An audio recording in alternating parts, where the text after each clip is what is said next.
في عن دار الغرور والإنابة إلى دار الخلود والاستعداد بالموت قبل نزوله. صدق الله مولانا العظيم وصدق رسوله النبي الكريم ونحن على ذلك لمن الشاهدين والشاكرين والحمد لله رب العالمين. اللهم صل على روح محمد في الأرواح وصل على جسد محمد في الأجساد وصل على قلب محمد في القلوب وصل على قبر محمد في القبور. الحمد لمن قدر خيرا وخبلا. الحمد لمن قدر خيرا وخبلا والشكر لمن سور حسنا وجمالا والشكر لمن سور حسنا وجمالا. لا ضد ولا ند ولا حد لمولاه الآن كما كان ولم يلق زوالا. الآن كما كان ولم يلق زوالا. لا شبه ولا مثل ولا كفو لمولاه لا والد لا ولد لا عم وخالا. لا والد لا ولد لا عم وخالا. আলহামদুলিল্লাহ। হযরত শেখ মোহাম্মদ মুকিম শাহ রহমতুল্লাহ আলাই ও তার বংশধর এবং মুসলিম উম্মাহের মাগফিরাত কামনাই পঞ্চম বার্ষিক তাফসীরুল কোরআন মাহফিলের আজকের সম্মানিত সভাপতি হযরত মাওলানা সাইদুর রহমান পীর সাহেব বরুণার হুজুর, আরও আছেন হযরত মাওলানা মুফতি রশিদ আহমদ সাহেব দশগুরির হুজুর। আজকের মাহফিলের মধ্যমণি হিসাবে বাংলাদেশের উল্লেখযোগ্য সমস্ত উলামা ইকরামরা রয়েছেন। পাশাপাশি আমার ডানে বামে সামনে পিছনে উপবিষ্ট আছেন এলাকার ধর্মপ্রাণ মুসলমান ভাইয়েরা, পর্দার অন্তরালের পর্দানিশীন মা ও বোনেরা। সর্বপ্রথম মহান রব্বুল আলামিনের দরবারে অসংখ্য অগণিত শুকর ও সুজুদ, যিনি আমাদেরকে এই এলাকায় হাজারো ইমানদার মুসলমান ভাই থাকার পরেও তাদের থেকে নির্বাচিত করে বড় মূল্যবান সুন্নতি মজলিস জান্নাতের বাগানে আসার বসার তৌফিক দান করেছেন। সেই জন্যে সকলেই জবান খুলে অন্তরের অন্তঃস্থল থেকে মালিকের শাহী দরবারে শুকরগুজার করি পড়ি আলহামদুলিল্লাহ। আজকে এমন একটা সম্মেলনে আমরা উপস্থিত হতে পেরেছি, যে সম্মেলনে শুরু থেকে শেষ পর্যন্ত বসা থাকলে বাংলাদেশের সুনামধন্য আল্লাহওয়ালা বুজুর্গানের দিনদেরকে আমরা দেখতে পাবো। বলেন আলহামদুলিল্লাহ। এটা আপনাদের এই পীরের বাজার অঞ্চলের বিশ্বনাথ এলাকার প্রতিটা মুমিন বান্দাদের জন্য সৌভাগ্য। কথা কোন ঠিক কিনা? আল্লাহ পাক এই মাহফিলকে কবুল করেন, সকলে বলেন আমিন। এই মাহফিলকে এত সুন্দরভাবে সুসজ্জিত করার লক্ষ্যে বিশেষ করে যেই সন্তানটা প্রবাসী জীবন থেকে এভাবে অক্লান্ত পরিশ্রম করে আসছেন, আমার অত্যন্ত মহাব্বতের ভাই কয়েস ভাই এবং ওনার ছোট ভাই মোহাম্মদ লায়েক সহ তাদের ফ্যামিলির প্রত্যেকটা যুবক ছেলে এবং তাদের মুরব্বী যে সমস্ত আত্মীয় স্বজন রয়েছে সবাই ঐক্যবদ্ধভাবে মাহফিলটাকে সুসজ্জিত করেছেন। আমি মাহফিলের সূচনা লগ্নে দোয়া করতে চাই, আল্লাহ যেন তাদের প্রবাসী জীবনকে পরিপূর্ণ সুখময় করে দেন। সকলে বলেন আমিন। আমি আপনাদের সম্মুখে আল্লাহর কালাম থেকে 114টি সূরা থেকে একটা সূরা, অত্যন্ত গুরুত্বপূর্ণ সূরা, যার নাম হলো সূরা কাহাফ। সূরা কাহাফের 107 ও 8 নম্বর আয়াত তেলাওয়াত করেছি। উক্ত আয়াতের সামঞ্জস্যপূর্ণ আমার নবী, রহমতে আলম নবী, দিনের নবী, মায়ের নবী মুহাম্মদ রাসূলুল্লাহ সাল্লাল্লাহু আলাইহি ওয়াসাল্লামের জবান মুবারকের অগণিত আহাদিস সমূহ থেকে একটি হাদিস পেশ করেছি। আয়াত এবং হাদিসকে সামনে রেখে কিছু সময় কথা বলবো। রব্বে করিম ইখলাসের সাথে আমলের নিয়তে আমাকে কথা বলার, আপনাদেরকে শ্রবণ করার তৌফিক দান করেন। সকলে বলেন আমিন। পৃথিবীতে যত মানুষ আছে আমরা সবাই আখেরাতের যাত্রী, কথা কোন ঠিক কিনা? আমাদের দুনিয়ার জিন্দেগি যদি রবের জন্য কায়েম দায়েম রাখতে পারি তো আখেরাতের যাত্রী হিসাবে আমাদের সফলতার রাস্তা খুঁজে পাব। আর সফলতার রাস্তার নাম হলো জান্নাত। মুমিন বান্দা যখন জান্নাতি হয়ে যাবে তার মানে সে সিরাতে মুস্তাকিম পেয়ে গেল। আর জমিনে কোনো বান্দা যখন জান্নাতি মুমিনের কাফেলার অন্তর্ভুক্ত হতে যায়, আমার রব বিভিন্ন আয়াতের বিভিন্ন জায়গায় বান্দাদের সম্মুখে সুসংবাদ দিয়েছেন। কোনো জায়গায় সুসংবাদ দিয়েছেন, বান্দা তুমি যদি তোমার জিন্দেগিটাকে জান্নাতি মুমিনের কাফেলার অন্তর্ভুক্ত করতে চাও, 4টা গুণে গুণান্বিত হও। কোনো জায়গায় বলেন 10টি গুণে গুণান্বিত হও, কোনো জায়গায় বলেন 6টি গুণে গুণান্বিত হও। আজকে আমার তেলাওয়াতকৃত আয়াতের মধ্যে আমার রব ঘোষণা দেয়, বান্দারে তুমি যদি আমি মালিকের জান্নাতটাকে মেহমানগার হিসাবে গ্রহণ করতে চাও, তোমার জন্য আমি রব ঘোষণা দিয়ে দিলাম, শুধুমাত্র 2টা গুণের মাধ্যমে নিজের জীবনটাকে সাজাও, আমি রব তোমাকে জান্নাতি মুমিনের কাফেলার অন্তর্ভুক্ত করে নিব। 1 নাম্বার আমার রব বলেন, বান্দা জান্নাতের মেহমান হতে যাও, ইন্নাল্লাযীনা আমানু। 2 নম্বরে আমার রবের পক্ষ থেকে বলেন ওয়া আমিলুস সলিহাত। মুমিন রে, যদি তুমি নিজেকে মুমিন বান্দার অন্তর্ভুক্ত বানাতে পারো, ঈমানওয়ালার জীবনের ভিতরে পরিপূর্ণভাবে তুমি নিজেকে ঢোকাতে পারো, আমি রবের পক্ষ থেকে ঘোষণা প্রদান করে দিলাম, তোমার জন্য আমি মালিকের জান্নাতটা মেহমানগার হয়ে যাবে। এবার বোঝার বিষয় হলো কিভাবে আমরা নিজেকে পরিপূর্ণ মুমিন হিসাবে রবের সামনে উপস্থাপন করব। আমার রবের পক্ষ থেকে ঘোষণা প্রদান করে দে, রে আমার মহাব্বতের বান্দা, যদি তোমরা নিজেকে পরিপূর্ণ ঈমানওয়ালার জীবনের ভিতরে ঢোকাতে চাও, আমি আল্লাহর পক্ষ থেকে ঘোষণা প্রদান করে দিলাম, আমিনু কামা আমানান নাস। আমার নবীর সাহাবা ইকরামরা পৃথিবীতে ছিল, এই সমস্ত সাহাবা ইকরামের আদর্শ তোমরা গ্রহণ করবা। সাহাবিওয়ালা জীবনের মাধ্যমে যদি তোমার জীবনটাকে তুমি সাজাতে পারো, আমি রব ঘোষণা দিলাম তুমিও পরিপূর্ণ মুমিন বান্দার গুণে গুণান্বিত হতে পারবা।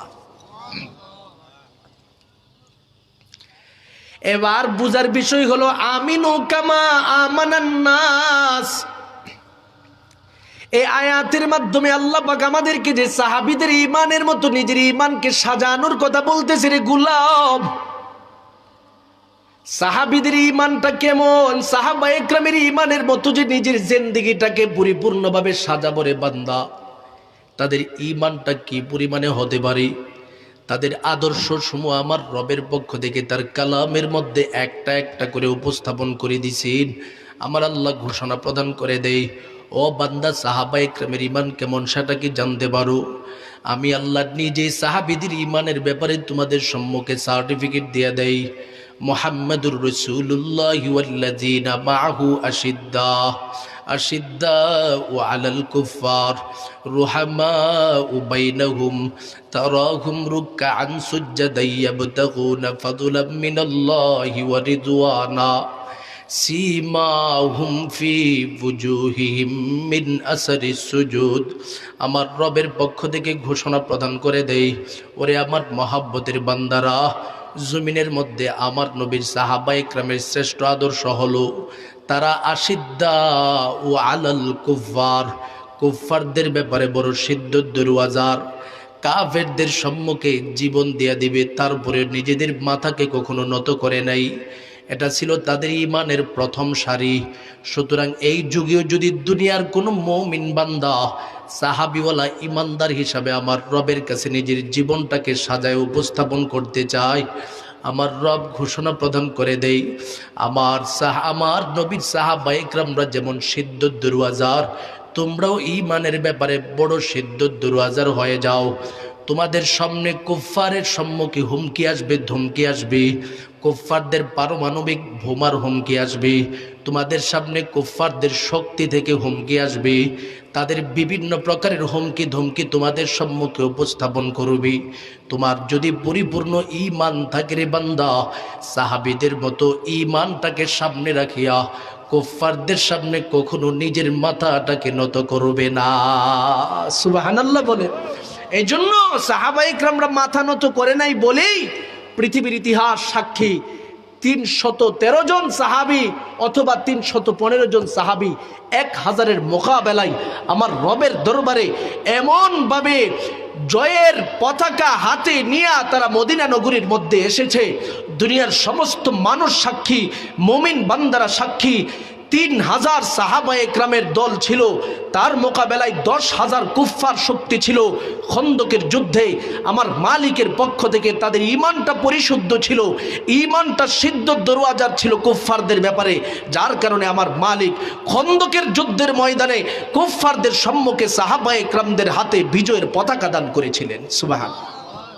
আজকেও যদি পৃথিবীর জমিনে কোনো একটা মুমিন তার নিজের জীবনটাকে সাহাবিওয়ালা জীবন হিসাবে আমার রবের সামনে উপস্থাপন করতে চায়, সেও যেন বদরি সাহাবায়ে কেরাম, খন্দকের সাহাবায়ে কেরামের আদর্শ অনুসরণ করে নিজের জীবনটাকে চালায়। এই জন্যই আমরা বাংলাদেশের প্রতিটা প্রান্তে যেখানে ওয়াজ মাহফিলে যাই, যেখানে কোনো সম্মেলনে যাই, যেখানে দ্বীনের দাওয়াতের জন্য যাই, প্রতিটা মুমিন মুসলমান ভাইদের কাছে স্পষ্ট যেই মেসেজ দিয়ে আসি সেটা হলো, আমার দেশের চতুর্দিকে কুফফার শক্তিদের একের পর এক হুমকি ধমকি আসতেছে। বিশেষ করে বাংলাদেশের মুসলমান কান্ট্রি নামক সেই রাষ্ট্রটাকে হিন্দুত্ববাদের মাধ্যমে গ্রাস করার জন্য সর্বোচ্চ চেষ্টা চলতেছে। সেই সমস্ত চেষ্টাকে ধ্বংসের মধ্যে নিক্ষেপ করে তাদের বিরুদ্ধে মাথা উঁচু করে দাঁড়িয়ে বদরি সাহাবায়ে কেরামের মতো, খন্দকের সাহাবায়ে কেরামের মতো ঈমান যদি বাংলাদেশের মুসলমান দেখাতে পারে, ভারত কেন পৃথিবীর কোন পরাশক্তি বাংলার দিকে মুহূর্তের জন্য তাদের চক্ষু আমাদের দিকে দিতে পারবে না। যেই চক্ষু দিবে সেই চক্ষু মুসলমান সন্তানেরা উপড়ে ফেলবে। কথা কোন ঠিক কিনা?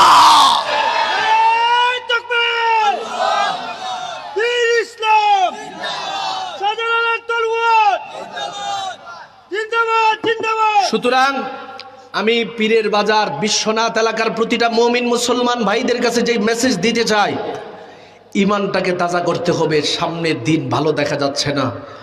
ঈমানের উপরে, মুসলমানিত্বের উপরে, কোরআনের উপরে দিন দিন আঘাতের পরে আঘাত আসতেছে। আজকে আমরা বাংলাদেশের সংস্কৃতি, মুসলমানিত্বের সংস্কৃতি ধরে রাখবো, সেটা নিয়েও প্রতিবেশী রাষ্ট্র থেকে বিভিন্ন সমালোচনা করা হয়। আমরা বলবো, যতই সমালোচনা করো, এদেশের মুসলমান সন্তান কোরআনকে দিলে ধারণ করে, সাহাবায়ে কেরামের আদর্শকে দিলে ধারণ করে। কথা কোন ঠিক কিনা? এ কারণে আমার রবের পক্ষ থেকে স্পষ্ট ঘোষণা প্রদান করে দেই, এরে আমার মহাব্বতের বান্দারা, তোমার জিন্দেগিটাকে যদি পরিপূর্ণ ঈমানওয়ালার ভিতরে ঢুকাতে চাও, আমি আল্লাহর পক্ষ থেকে প্রাথমিক যেই ঘোষণা দিতেছি, আমার নবীর সাহাবায়ে কেরামরা পৃথিবীর জমিনে যেইভাবে তার ঈমানটাকে সাজাইছে, আশিদ্দা ও আলাল কুফফার, কুফফারদের ব্যাপারে তারা বড় কঠোর ছিল। নিজের জীবনটাকে এইভাবে কঠোর বানায় ফেলো। জীবনে কোনো তাগুত শক্তির সামনে নিজের মাথাকে নত করিও না। জীবনে কোনো তাগুত শক্তির সম্মুখে নিজের জবানটাকে নত করায়ও না। প্রতিটা মুহূর্তে মুহূর্তে শক্তি নিয়ে সামনের দিকে আগাইবা। এটা হলো সাহাবা একরামের ইমানের প্রথম গুণ। 2 নাম্বার সাহাবা একরামের গুণ ছিল রুহামা ও বাইনাহুম। জমিনের মধ্যে সাহাবা একরামরা ভাই ভাই নিজেদের মধ্যে কখনো ঝগড়া করে নাই। মুসলমান মুসলমানের মধ্যে কোনো ঝগড়া করে নাই। মুসলমান মুসলমানের মধ্যে কোনো দ্বন্দ্ব করে নাই। একে অপরের মধ্যে ভ্রাতৃত্ব সম্পর্ক ছিল, ভালোবাসার সম্পর্ক ছিল, কোনো প্রকারের হিংসা ছিল না, কোনো প্রকারের বিদ্বেষ ছিল না। এভাবে নিজের জীবনটাকে পরিচালনা করেছি। আজকেও যদি আমার বাংলাদেশের প্রতিটা মুসলমান ঐক্যবদ্ধভাবে, বিশেষ করে আলেম সমাজ ঐক্যবদ্ধভাবে হইয়া গোটা জাতির সম্মুখে মাথা উঁচু করে দাঁড়িয়ে যায়, সমস্ত মুসলমানদেরকে দেখিয়া হিন্দু বৌদ্ধ খ্রিস্টানরা পর্যন্ত চিন্তা করবি মুসলমানরা যেইভাবে ঐক্যবদ্ধভাবে আছে, আমরাও মুসলমানদের পতাকা তুলে যেতে হবে। কথা কোন ঠিক কিনা? কারণ আমাদের জীবন এমনভাবে পরিচালনা করতেছি, মাসলাকে মাসলাকে দ্বন্দ্ব, উমুক তুমুকে দ্বন্দ্ব, এই জাতীয় দ্বন্দ্ব নিয়ে আমাদের সময় যখন পার হচ্ছে, তখন কুফফার শক্তি সুযোগের সন্ধান পাচ্ছে যে এই মুহূর্তে মুসলমানদেরকে আমরা বাংলার জমিনের মধ্যে ক্ষমতার মধ্যেও বসাবো না, মুসলমানদেরকে কোনো জায়গায় শক্তি আনবে এই জাতীয় কোনো রাস্তার সম্মুখীন করতে দিব না। প্রতিটা মুহূর্তে মুহূর্তে আমাদেরকে দুর্বল ভাবার চেষ্টা করছে। তাই আমাদের প্রথম যে টার্গেট থাকবে, সাহাবীরা যেইভাবে শক্তি নিয়ে একে অপরের মধ্যে ভ্রাতৃত্ব সম্পর্ক ছিল, মুসলমান ভাই ভাইদের মধ্যে ভ্রাতৃত্ব সম্পর্ক ছিল, এই সম্পর্কটা যদি জমিনের মধ্যে আমরা প্রতিস্থাপন করতে পারি, আশা করা যায় মুসলমানদেরকে সামনে আগানো থেকে কোনো মানুষ দূরে সরাতে পারবে না। কথা ঠিক কিনা? এ কারণে আমার রবের পক্ষ থেকে 2 নম্বরে গুণ বলে, বান্দা তুমি তোমার ইমানটাকে সাহাবীদের মতো যদি সাজাতে চাও, রুহামা ও বাইনাহুম, নিজের জীবনটাকে মুমিনের মধ্যে যতদিন পর্যন্ত বসবাস করবারে গোলাপ, প্রতিটা মুহূর্তে মুহূর্তে একে অপরের মধ্যে ভালোবাসার সম্পর্ক রাখবা, একে অপরের মধ্যে রুহামা ও বাইনাহুম, ভ্রাতৃত্ব সম্পর্ক রাখবা। এটা হলো ইমানের সাহাবা একরামদের যে জিন্দেগিটা ছিল, এই জিন্দেগির 2 নম্বরের গুণ। 3 নম্বরে আমার রবের পক্ষ থেকে বোঝায় দেই, যদি সাহাবিওয়ালা ইমান তোমরা গ্রহণ করতে যাও, তারাহুম রুকআন সুজদান ইয়াবতাগুনা ফাদুলাম মিনাল্লাহি ওয়া রিদওয়ানা। আমার রব ঘোষণা প্রদান করে দেয়, আমি মালিকের সন্তুষ্টি করার লক্ষ্যে পৃথিবীর জমিনে যত সাহাবা একরামরা ছিল, তারা প্রতিটা মুহূর্তে মুহূর্তে সাজদায় অবনত থাকতো, রুকুতে অবনত থাকতো। কেন অবনত থাকতো রে গোলাম? তাদের জিন্দেগির ভিতরে আমার মালিকের ভয় ছিল, কবরের ভয় ছিল, হাসরের ভয় ছিল, জাহান্নামের ভয় ছিল। যার কারণে আমার মালিকের কুদরতি কদমের মধ্যে পড়িয়া প্রতিটা মুহূর্তে মুহূর্তে আমার মালিকের কাছে কান্না করত। সাহাবীরা যখন কবর দেখত, সেখানেও কান্না শুরু করত। আবু বকর সিদ্দিকের ইতিহাসের দিকে তাকালে দেখা যায়, মাটি হাতের মধ্যে নিয়ে বলতো, ইয়া লাইতানি কুনতু তুরাবা, ইয়া লাইতানি কুনতু তুরাবা। মালিক রে, আমি যদি মাটি হয়ে যাইতাম, আমার কোনো হিসাব হতো না। ওমরে ফারুকের ইতিহাসের দিকে তাকালে দেখা যায়, জমিনের মধ্যে গড়াগড়ি করত, বিভিন্ন গাছের পাতা হাতের মধ্যে নিয়ে বলতো, আমি যদি গাছের পাতা হয়ে যেতাম, আমার কোনো আযাব থাকতো না, আমার কোনো হিসাব থাকতো না। প্রতিটা মুহূর্তে মুহূর্তে রবের দরবারে কান্নাকাটি করত। হযরত ওসমান গনির ইতিহাসের দিকে তাকালে দেখা যায়, রে গোলাম, কবরস্থানের পাশে দাঁড়াইয়া আবার মালিকের দরবারে কান্দি, ডেকে ডেকে বলেন, মালিক রে, সেই কবরে কেমনে থাকবো? খাদেম ডেকে ডেকে বলেন, ও খলিফাতুল মুসলিমিন ওসমান, আমি যখন ওই আপনার দিকে তাকাই, আপনি কোনো কবরস্থান অতিক্রম করতে থাকেন, দেখতে পাই প্রতিটা মুহূর্তে মুহূর্তে চোখের পানি ছেড়ে দিয়া কান্না করতেছেন। ব্যাপারটা কি? বিষয়টা তো বুঝতে পারি নাই। আমার সামনে একটু বলেন না, কেন এইভাবে কবর দেখে দেখে আপনি কান্না করেন? ওসমান গনি ডেকে ডেকে বলেন, এরে খাদেম, কবর হলো আমার জিন্দেগির প্রথম রাস্তা। যদি এই প্রথম ঘাটিটাকে আমি পূর্ণ করে সব কিছু শেষ করে দিয়ে যেতে পারি, আমার প্রতিটা ঘাটি সহজ হয়ে যাবে। কেন জানো? কারণ কবরে যখন আমাকে শায়িত করা হবে, সেই কবরে আমাকে প্রশ্ন করা হবে। আমি যদি সঠিক জবাব দিতে পারি, আমার নবী বলেন আল কবর রাউযাতুম মির রিয়াজিল জান্নাহ, আমার নবী বলেন ওই বান্দার জন্য কবরটা জান্নাতের টুকরা হয়ে যাবে। আর যদি মুমিন বান্দা প্রশ্নের জবাব সঠিকভাবে দিতে না পারে, আও হুফরাতুম মিন হুফারিন নার, আমার নবী বলেন কবরটা নাকি জাহান্নামের টুকরা হয়ে যাবে। ওরে আল্লাহর বান্দা, ওরে খাদেম, একটু জবাব দাও। আমি যদি ওই কবরস্থানের সম্মুখীন হয়ে যাই, আমি যদি প্রশ্নের সম্মুখীন হয়ে একটা জবাবও সঠিকভাবে দিতে না পারি, আমার মালিকের সামনে আমি কিভাবে দাঁড়াবো? আমার কবরটা যদি জাহান্নামের টুকরাতে রূপান্তরিত হয়ে যায়, আমার যাওয়ার মতো কোনো পথ নাই, যাওয়ার মতো কোনো রাস্তা নাই। ও আল্লাহর মহাব্বতের গোলাম, আমার নবীর সাহাবায়ে কেরামের ইতিহাসের দিকে তাকালে দেখা যায় কান্নার ইতিহাস। তারাহুম রুকান সুজদান ইয়াবতাগুনা ফাদলাম মিনাল্লাহি ওয়া রিদওয়ানা, আমার মালিকের কুদরতি কদমের মধ্যে পড়িয়া সেজদায় পড়ে পড়ে কাঁদতো আর বলতো, ওগো দয়ার আল্লাহ, আপনি যদি মাফ না করেন যাওয়ার মতো কোনো পথ নাই।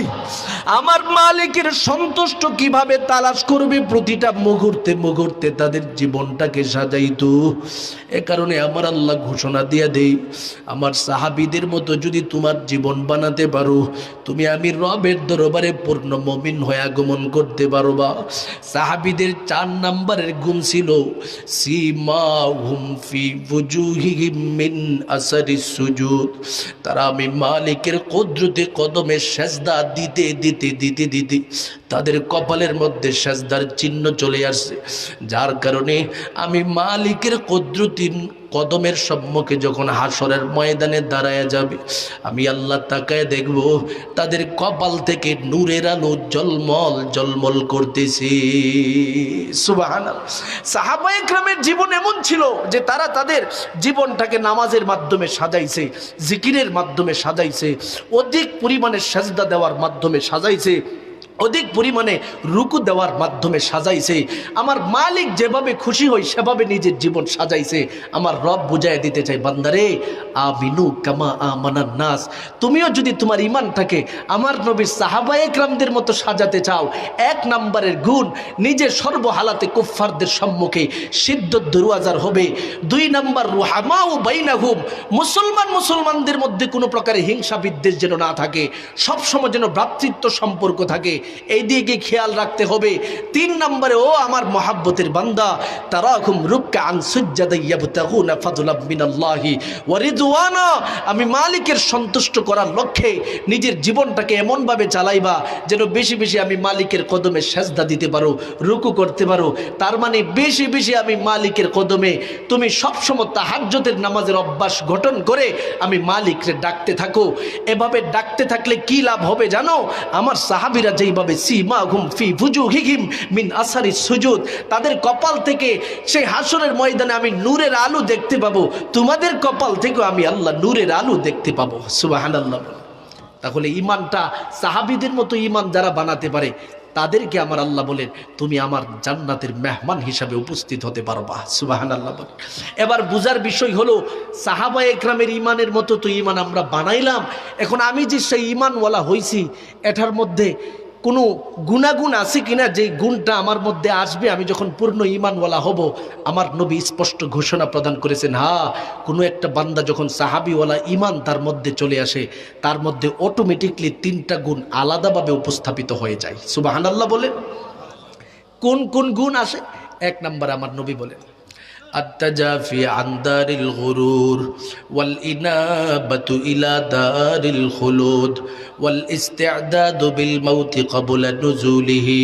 আমার নবী ঘোষণা প্রদান করে দেয়, মুমিন বান্দা যখন আমার রবের সম্মুখে পরিপূর্ণ ঈমানওয়ালা হয়ে যায়, তার মধ্যে 1 নম্বরের গুণ হলো তাজাফি আন দারিল গুরুর, দারে ঘুর থেকে নিজেকে সর্বহালাতে দূরে রাখি।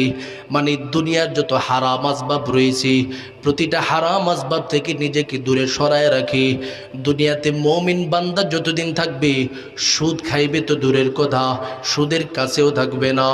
ঘুষ খাইবে তো দূরের কথা, ঘুষের কাছেও থাকবে না। চুরি করবে তো দূরের কথা, চুরির কাছেও থাকবে না। টেন্ডারবাজি করবে না, ধোঁকাবাজি করবে না, মিথ্যা কথা বলবে না, মারামারি করবে না, রক্তপাত করবে না। অর্থাৎ হারাম উপায়ে দুনিয়াতে মানুষ যেই যেই কাজগুলো করে থাকি এই জাতীয় কাজের ব্যাপারে ব্যক্তিটা সর্বহালাতে নিজেকে দূরে রাখতে পারবে। অর্থাৎ এই গুণটা অটোমেটিকলি তার মধ্যে চলে আসবে। 2 নম্বরে আমার নবী বলেন ওয়াল ইনাবাতু ইলা দারিল খুলুদ। মুমিন রে, তুমি যদি আমি রবের দরবারে পরিপূর্ণ মুমিন হয়ে যাও তোমার মধ্যে আর একটা গুণ আসবে, তুমি জান্নাতের জন্য পাগল হয়ে যাবে। কোথায় গেলে জান্নাতে যাওয়া যায়, কোন কাজ করলে জান্নাতি মুমিনের কাফেলার অন্তর্ভুক্ত হওয়া যায়, প্রতিটা মুহূর্তে মুহূর্তে সেই কাজের জন্য তুমি পাগল থাকবা। ওয়াজ মাহফিলে গেলে জান্নাতি মুমিনের কাফেলার অন্তর্ভুক্ত হওয়া যায়, মুমিন বান্দা পাগলের মতো সেখানে চলে আসবে। দিন শেখার জন্য কোথাও গেলে ব্যক্তিটা জান্নাতি মুমিনের কাফেলার অন্তর্ভুক্ত হয়ে যায়, ওই ব্যক্তিটা দিন শেখার জন্য পাগল থাকবে। কারণ আমার নবী বলেন ক্বালা রাসূলুল্লাহি সাল্লাল্লাহু আলাইহি ওয়াসাল্লাম মান সালাকা তরিকান ইয়াবতাগি ফীহি ইলমা সাহালাল্লাহু লাহু তরিকান ইলাল জান্নাহ। আমার নবী ঘোষণা প্রদান করে দেয় কোনো বান্দা যখন দিন শেখার জন্য, কোরআন শেখার জন্য, ইসলাম শেখার জন্য রাস্তার মধ্যে নেমে পড়ে, সাথে সাথে আমার মালিকের জান্নাতটা তার জন্য সহজ হয়ে যায়। সুবহানাল্লাহ বলেন। তার মানে আজকে আপনারা যারা এই মজলিসের মধ্যে বসা আছেন, আমি বলবো প্রতিটা মানুষ জান্নাতের পথের যাত্রী হিসাবে ময়দানে আসতে পেরেছে। কথা কোন ঠিক কিনা? আল্লাহ আমাদের সকলকে এই জান্নাতি মুমিনের কাফেলার জন্য কবুল করেন। সকলে জবানটা খুলে বলুন আমিন। জেনারেটর আছেন? মহব্বতে আমরা জবান বন্ধ রাখবো না, একটু জিকির করি লা ইলাহা লা ইলাহা ইল্লাল্লাহ লা ইলাহা লা ইলাহা ইল্লাল্লাহ লা ইলাহা।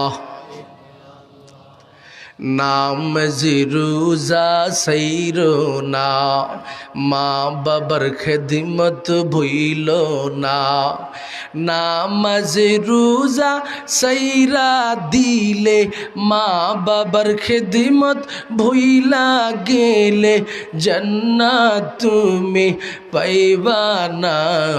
লা ইলাহা ইল্লাল্লাহ লা ইলাহা লা ইলাহা ইল্লাল্লাহ লা ইলাহা লা ইলাহা ইল্লাল্লাহ লা ইলাহা ইল্লাল্লাহ লা ইলাহা লা ইলাহা ইল্লাল্লাহ লা ইলাহা ইল্লাল্লাহ লা ইলাহা লা ইলাহা ইল্লাল্লাহ লা ইলাহা ইল্লাল্লাহ লা ইলাহা।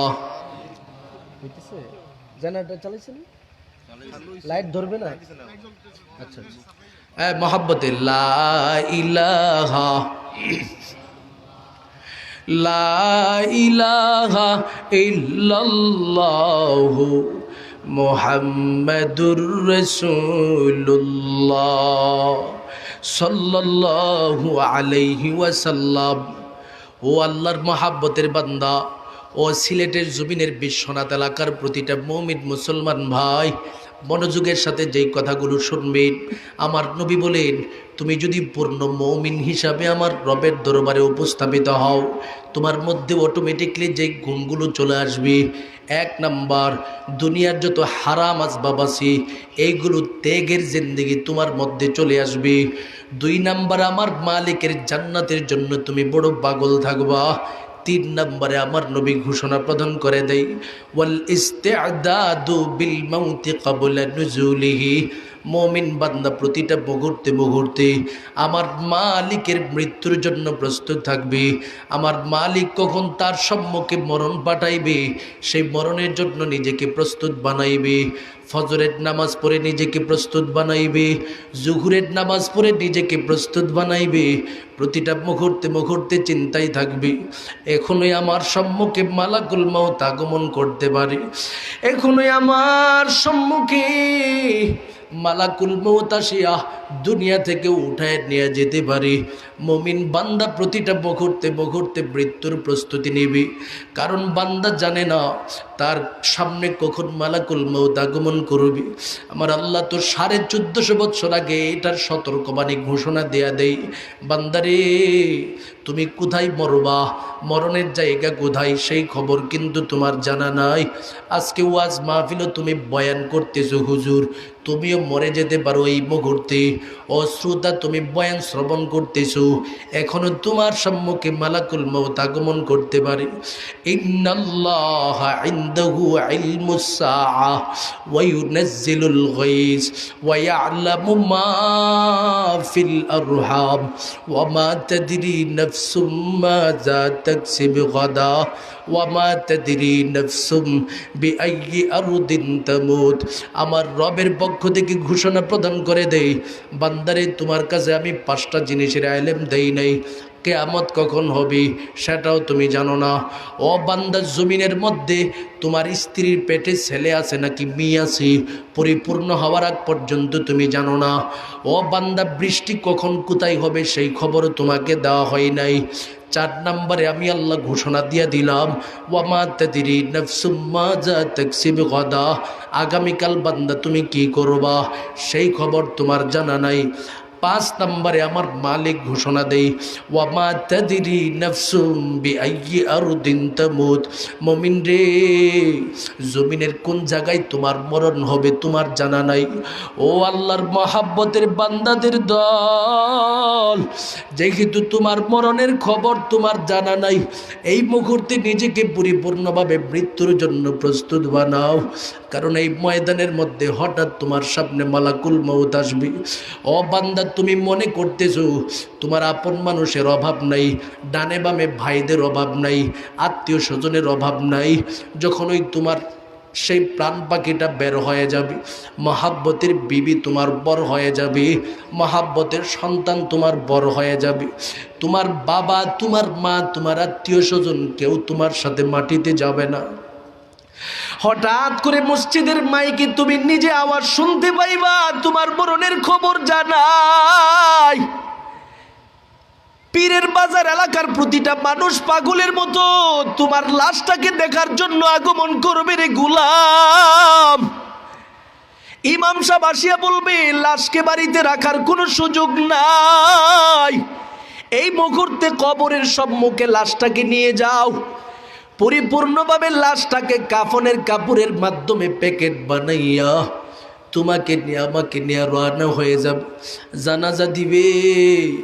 আজকে আমার জন্য জীবনের শেষ সময়, আর জীবনে কোনো দিন এই বাড়ির গেট দিয়ে প্রবেশ করার সুযোগ হবে না, জীবনে কোনো দিন সেই পীরের বাজারে আসার সুযোগ হবে না, জীবনে কোনো দিন বিশ্বনাথ এলাকায় যাওয়ার সুযোগ হবে না, সিলেটে যাওয়ার সুযোগ হবে না, ঢাকায় যাওয়ার সুযোগ হবে না। আজকে আমার দুনিয়ার সমস্ত ব্যস্ততা চলে গেল, আর আমার কোনো ব্যস্ততা নাই। আমাকে এবার কবরের মধ্যে দাফন করা হবে। আমার নবী বলেন, যদি তোমার জিন্দেগির হায়াতটাকে কাজে লাগাইয়া পরিপূর্ণ ঈমান নিয়া, পরিপূর্ণ আমল নিয়া কবরবাসীদের অন্তর্ভুক্ত হতে পারো। আমার রবের পক্ষ থেকে স্পষ্ট ঘোষণা, তোমার জন্য জান্নাতের পথ সোজা। ওরে বান্দা, যদি তুমি পরিপূর্ণভাবে কবরের প্রস্তুতি না নিয়ে, ইমানটাকে না সাজাইয়া এই কবরবাসীদের অন্তর্ভুক্ত হয়ে যাও, আমার নবী ঘোষণা প্রদান করে দে, রে আমার মহাব্বতের গোলাম, এরে আমার মহাব্বতের উম্মতের দল, যদি তোমার ইমানটাকে পরিপূর্ণভাবে না সাজাইয়া একটা মুহূর্তের জন্য কবরবাসীদের অন্তর্ভুক্ত হয়ে যাও, তোমার উপায়টা কি হবে সেটা কি তুমি জানো রে বান্দা? ডান দিকের মাটি ডান পাশে দূরে চলে যাবে, বাম দিকের মাটি অনেক দূরে চলে যাবে। সেখান থেকে আসিয়া গুনাহগার বান্দার দিকে এমন জোরে একটা চাপ মারবে রে গোলাম, এক একটা চাপের কারণে বাম পাজরের হাড্ডি ডান পাজরের ভিতরে ঢুকে যাবে রে গোলাম, ডান পাজরের হাড্ডি বাম পাজরে ঢুকে যাবি। চিৎকার মারিয়া মুমিন বান্দা কাঁদবে আর বলবে, আল্লাহ আমি তো ঈমানওয়ালা ছিলাম। আমার মালিক বলবে, রে গোলাম, তোমার সম্মুখে আলেম উলামা ঘোষণা প্রদান করেছিল, ঈমান নামক মহান দৌলত যাদের মধ্যে থাকবে ওই ব্যক্তির মধ্যে অটোমেটিকলি পরিপূর্ণ তিনটা গুণাগমন করবে। এক নম্বরে ব্যক্তিটা নিজেকে সর্বহালাতে দুনিয়ার হারাম আসবাব থেকে দূরে রাখবে। তুমি সেটাও মানো নাই, সুদ খেয়েছো, ঘুষ খেয়েছো, অপরাধ করেছো, জিনা করেছো, বেবিচার করেছো, নামাজ ছাড়ছো, কত ইবাদত আছে সমস্ত ইবাদত থেকে নিজেকে দূরে রাখছো। ওরে বান্দা, কেন এইগুলি করলা? আজকে এই মুহূর্তে শাস্তির সম্মুখীন হয়ে যাও। আলেম উলামারা তোমার সম্মুখে বয়ান করেছে, ওয়াল ইনাবাতু ইলা দারিল খুলুদ, আল্লাহর জান্নাতের জন্য তুমি পাগল হবে, অথচ তুমি সেই গুণটা অন্বেষণ করতে পারো নাই, নিজেকে পরিপূর্ণভাবে মৃত্যুর জন্য প্রস্তুত বানাতে পারো নাই। আমি আল্লাহ এই মুহূর্তে ঘোষণা দিলাম, এই কবর আর কখনো শান্তির জায়গা হবে না। আযাব শুরু হয়ে গেছে, ধারাবাহিকভাবে আযাবের মধ্যেই থাকতে হবে। ও আল্লাহর বান্দাদের দলেরা, এই জন্য সবার কাছে দিলটা খুলে যে নসিহত করে যাব, দুনিয়াতে যতদিন পর্যন্ত থাকবো ঈমান নিয়ে নিজের জীবনটাকে সাজাবো। কেমন ঈমান? আমিনু কামা আমানান নাস, সাহাবিওয়ালা ঈমান নিজের দিলের ভিতরে রাখবো। সাহাবায়ে কেরামের যেমন ঈমান ছিল, সেই ঈমান যদি আমার দিলের মধ্যে থাকে, নিজের সবসময় মৃত্যুর জন্য প্রস্তুত থাকার গুণ অটোমেটিকলি আসবে, জান্নাতের জন্য পাগল হওয়ার গুণ অটোমেটিকলি আসবে, দুনিয়া ত্যাগের জিন্দেগি নিজের মধ্যে অটোমেটিকলি আসবে।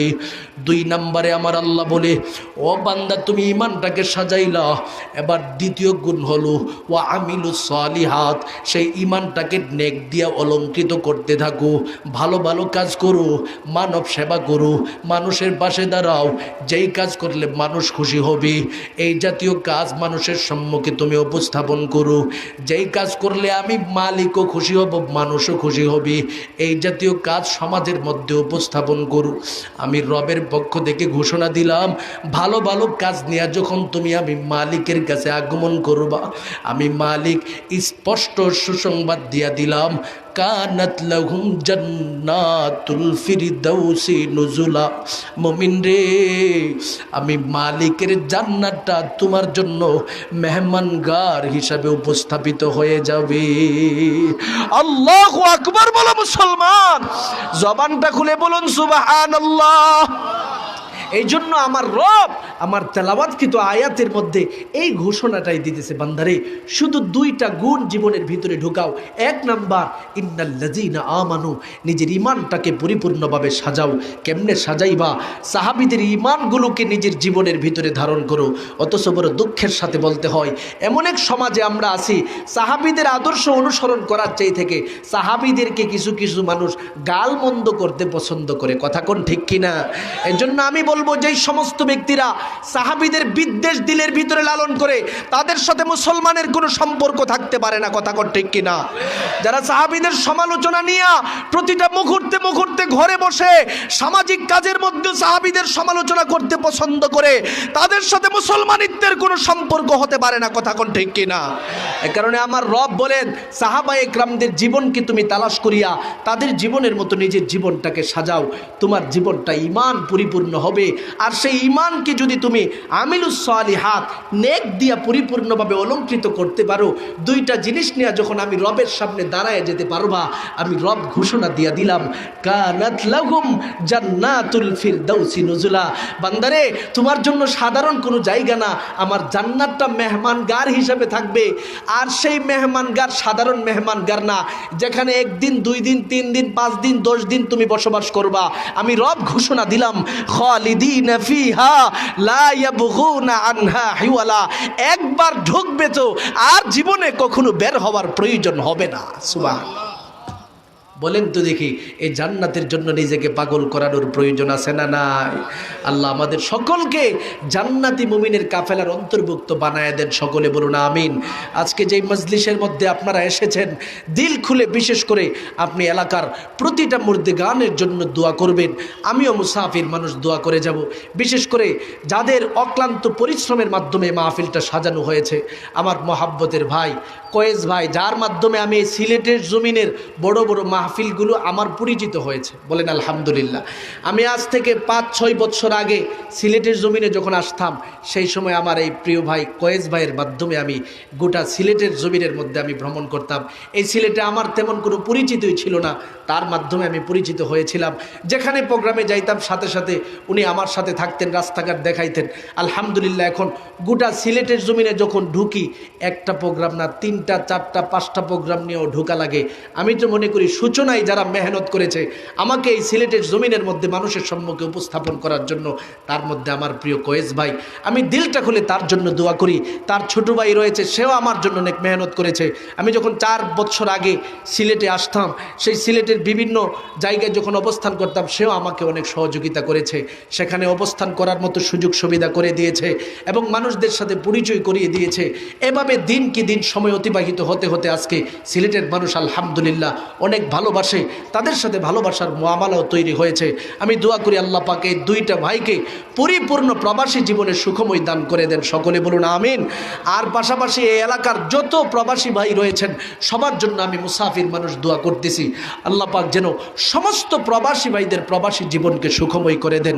সকলে জবানটা খুলে বলুন আমিন। এখন থেকে আপনারা আসা শুরু করেছেন, আমি আশা করি আপনারা সকলে এই মাহফিলের প্যান্ডেলের মধ্যে বসে বসে নিজেদের সময়টাকে কাটাবেন। বড় বড় আলেম ওলামারা আসবেন, আমাদের হজরতওয়ালা আল্লামা খালেদ সৈফুল্লাহ আইয়ুবী সাহেব হুজুর আসবেন, আল্লামা হাসান জামিল সাহেব হুজুর আসবেন, আল্লামা আব্দুল বাসিত খান সাহেব হুজুর আসবেন, মুফতি হাবিবুল্লাহ মাহমুদ কাসিমি সাহেব হুজুর আসবেন, মুফতি সাখাওয়াত হোসেন রাজি সাহেব হুজুর আসবেন, আমার প্রিয় ভাই মুফতি রাফি বিন মনির সাহেব নাকি এই মুহূর্তে উপস্থিত হয়ে গেছেন। বলেন আলহামদুলিল্লাহ। এই যে এতগুলো আলেম সমাজ, এদেরকে একত্রিত করা সম্ভব না। কথা কর ঠিক কিনা? সব মাহফিলে আপনি কখনো একজনরে পাওয়া বড় কঠিন, অথচ সবাইরে তিনি একত্রিত করেছেন। এটা আমি মনে করি কয়েস ভাইয়ের অত্যন্ত মুজাহাদা রয়েছেন। এই আলেমদের যে ভালোবাসা তার উপরে রয়েছে, আল্লাহ পাক এই ভালোবাসাকে যেন আখিরাতের জান্নাত পর্যন্ত কবুল করেন। সকলে বলুন আমিন। এই মাহফিলটার জন্য দোয়া করি। সর্বপ্রথম যখন 5 বছর আগে এই মাহফিলটার সূচনা হয়, আপনারা অনেকেই জানেন, আমি সেই সময় সূচনায় সর্বপ্রথম দিন যে মাহফিলটা শুরু হয়েছিল, বাদ মাগরিব আমি বয়ান করেছিলাম। ওই সময় বাদ মাগরিব আমি আপনাদের এখানে বয়ান করে দিয়ে গিয়েছিলাম। ওই 5 বছর আগ থেকে রানিং চলতেছে, 5 বছর পরে আসছি। আল্লাহ পাক যেন আমাকেও কবুল করেন, আপনাদেরকেও কবুল করেন। সবাই বলেন আমিন। আমি এলাকার সমস্ত মুর্দে গানের জন্য দোয়া করি, বিশেষ করে হজরত শেখ মোহাম্মদ মুকিম শাহ রহমতুল্লাহ আলাই সহ ওনার সন্তান সন্ততি আত্মীয় স্বজন সবার জন্য দোয়া করি। এই যে এখানে শহীদুল ইসলাম, তার ব্যাপারে দোয়া চাইছে, এই নামটা না শহীদুল ইসলাম, কয়েস ভাই ফোন দিল, লায়েকও ফোন দিল যে শহীদুল ইসলাম নাকি গত বছর এই মাহফিলটাকে সুসজ্জিত করার লক্ষ্যে অনেক মেহনত করেছে। আমি দিলটা খুলে তার জন্য দোয়া করি, আল্লাহ যেন এই যে মেহনতগুলো করেছে প্রতিটা মেহনতের প্রতিদান তার কবরে আল্লাহ দান করেন। সবাই বলেন আমিন। আল্লাহ যেন এই শহীদুল ইসলামের কবরটাকে জান্নাতের বাগান বানায় দেন। সকলে বলুন আমিন। আল্লাহ পাক যতক্ষণ পর্যন্ত আমাকে কথা বলার সুযোগ দিয়েছেন, আমল করার তৌফিক দান করেন। আমিও আমল করতে চাই, আপনারাও আমল করার চেষ্টা করবেন। আল্লাহ আল্লাহ পাক আপনাদেরকেও কবুল করেন, আমাকে কবুল করেন, আরও উলামা ইকরামরা যারা আসবেন সবাইকে কবুল করেন। সফলতার সাথে মাহফিলটা যেন আল্লাহ পাক শেষ করার তৌফিক দান করেন। ওয়ামা আলাইনা ইল্লাল বালাগ। ওয়াসসালামু আলাইকুম ওয়া রাহমাতুল্লাহি ওয়া বারাকাতুহু।